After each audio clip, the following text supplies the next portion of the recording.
Thank you so much, Rav Asher. It's a shame that my parents aren't here because they would have reminded me that everything that Rav Asher said was probably not true, but my in-laws are here, so for you guys, it's totally true. I want you to know that. I feel that I'm a little extraneous following on Mrs. Bulow's speech. I think that was really the modern Orthodox charge, and to hear a woman of my generation, to hear such a learned woman of your generation deliver a drash like that is really quite influential.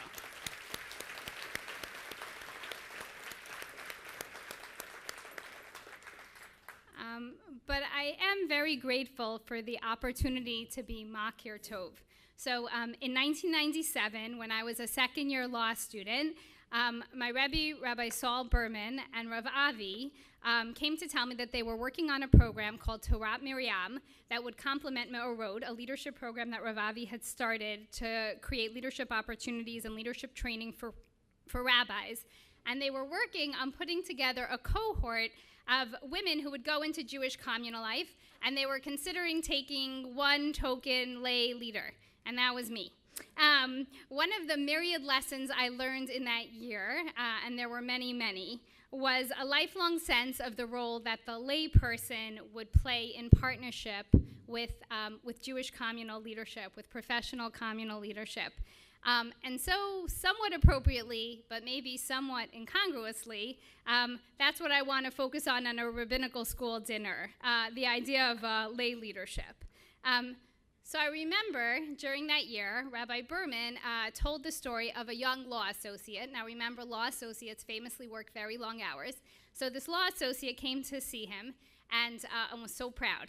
And the law associate said to him, I want you to know, Rebbe, I am Kovei Team. I am setting aside time to learn Torah, not 1 hour a day, but 2 hours a day.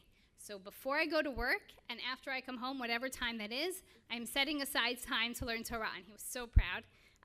And Rabbi Berman looked at him and said, tell me, what about the 14 hours a day that you're working? Where is the Torah in those 14 hours?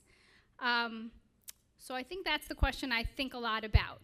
And I want to spend a little bit of time talking about. What about the other 14 hours? Where is their Torah, and how is that unique to us as modern Orthodox Jews?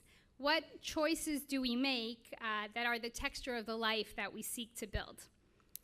Okay, so we're standing here today, and it's Isru Yom Yerushalayim, a holiday that didn't exist a generation ago, but really always has been at the core of our collective peoplehood. So on Yom Yerushalayim in 1990, Rav Aaron Lichtenstein, Zecher Tzadik Livracha, discussed a Gemara in Baba Batra that listed 10 actions, both ritual and lay actions, that were not performed in Yerushalayim. And were attributed to the fact that Yerushalayim didn't belong to any of the tribes, right? It lay on the border of Yehuda and Binyamin, but it didn't belong to any of the tribes. It belonged to all the tribes collectively. And there were elements of the implications of the fact that it did not belong to any of the tribes that led to a special status. And Rav Aaron said that found expression in 3 attributes. The first, Gemara in Yoma, discusses the fact that houses in Jerusalem cannot be sold or rented. This is unfortunate that we don't practice this for my own dream of owning a house in Yerushalayim, but la halacha, but that's what the Gemara said. So the reality, the understanding was that Jerusalem, because it wasn't divided among the tribes, it meant that it didn't belong to people.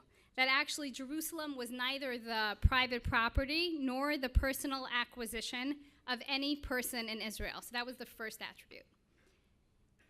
The second was that by virtue of not belonging to any particular tribe, Jerusalem belonged to the collective, to all of Klal Yisrael, which led to an element of unity and shlemut.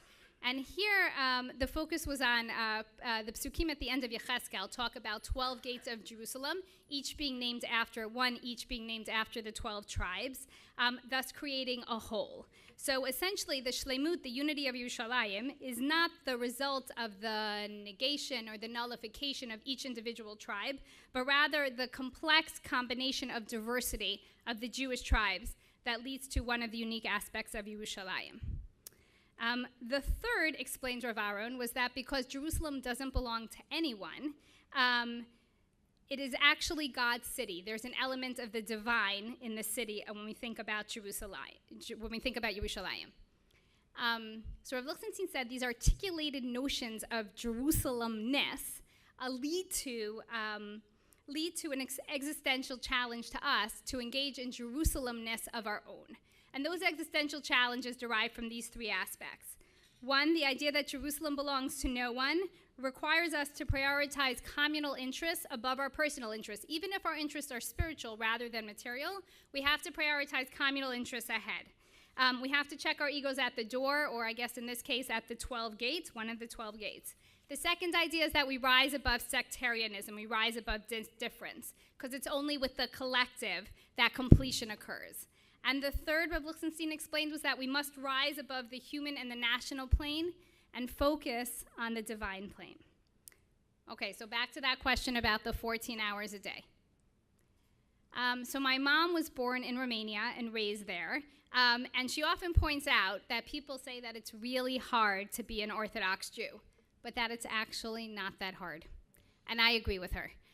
In today's world with a myriad of choice, keeping kosher isn't as hard as you would think. Leaving early for Shabbat when you're at work.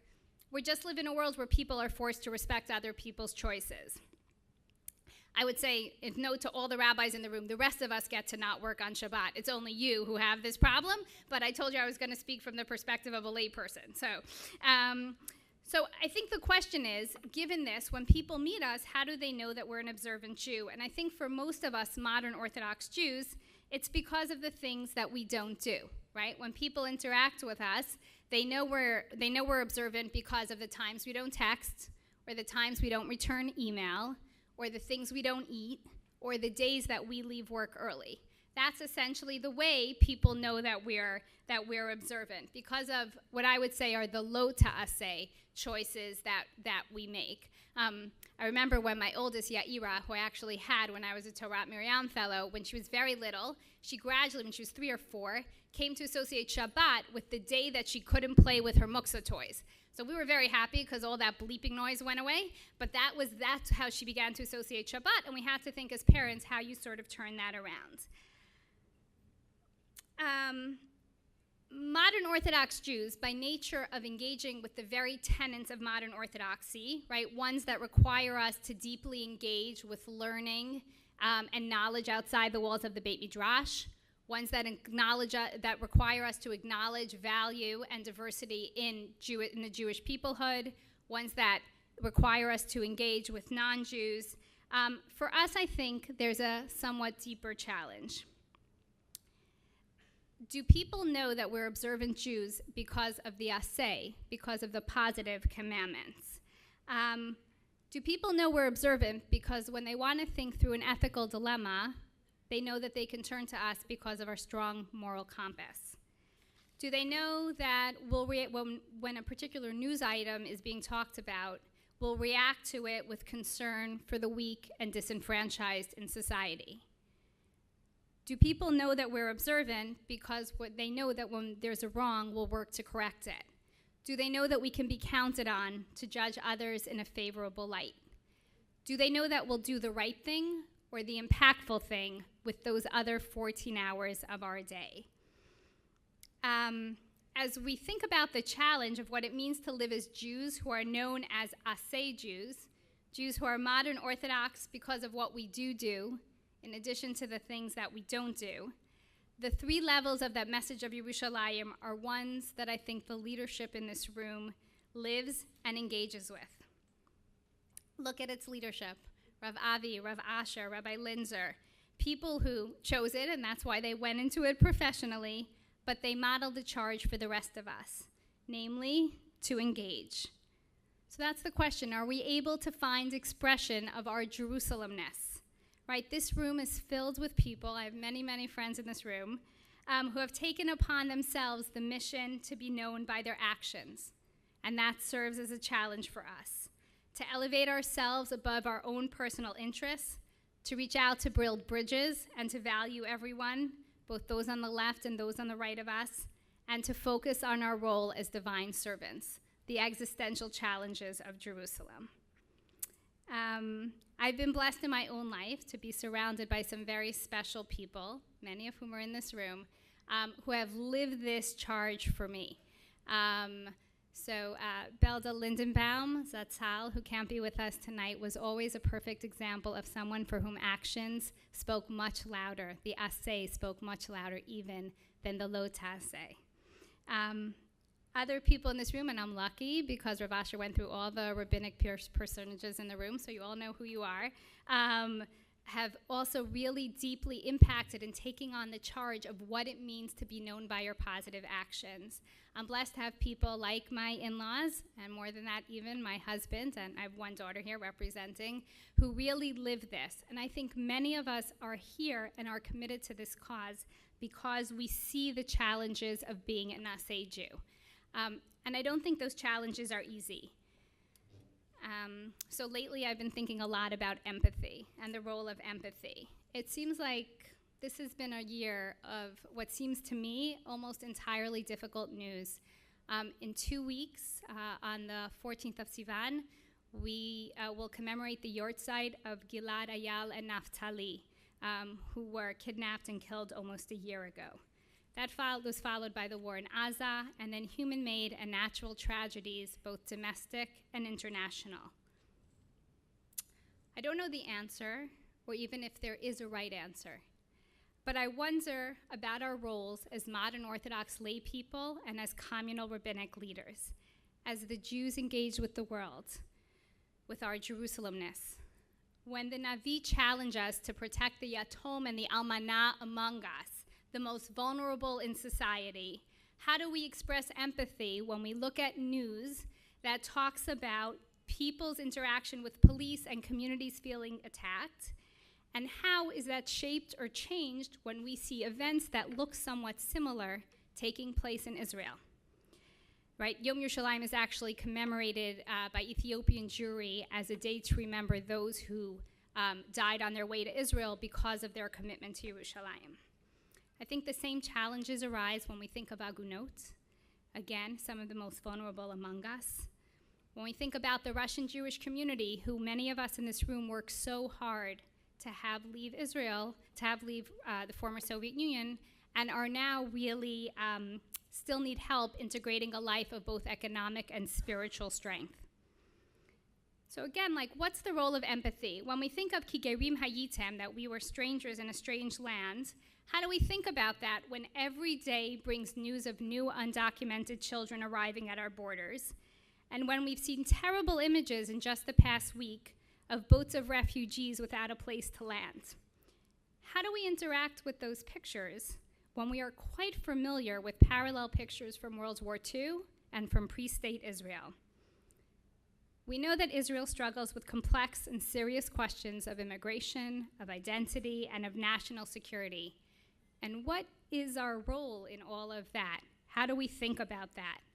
How do we embrace all Jews, both on the left and on the right? And I would say especially on the right, when we know that, they might reject us. How do we think about that? How do we grapple with questions of gender equality and full participation in the community within the realm of halakha? And even as we make strides, what are we doing to advance the inclusion of women in every aspect of our communal lives, as philanthropists, as lay leaders, and what are we doing to challenge traditional gender roles in our families and communities that allows women the opportunity to advance?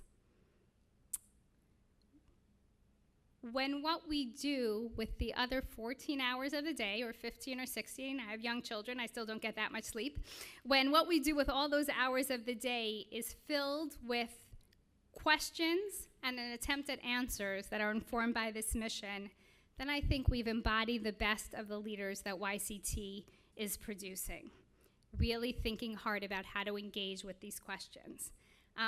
In my day job, I read a lot about the literature of mentoring.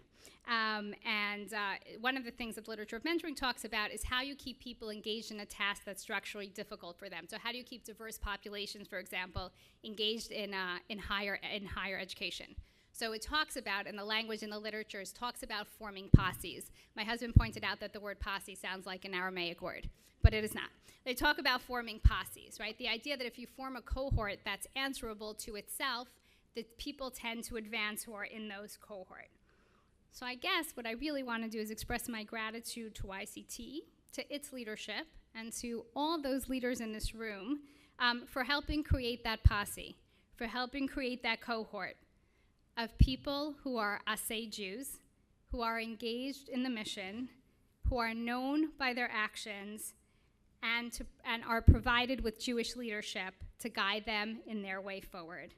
On behalf of all the lay people who wish to be members of the posse and are inspired by it, we are truly grateful. Thank you.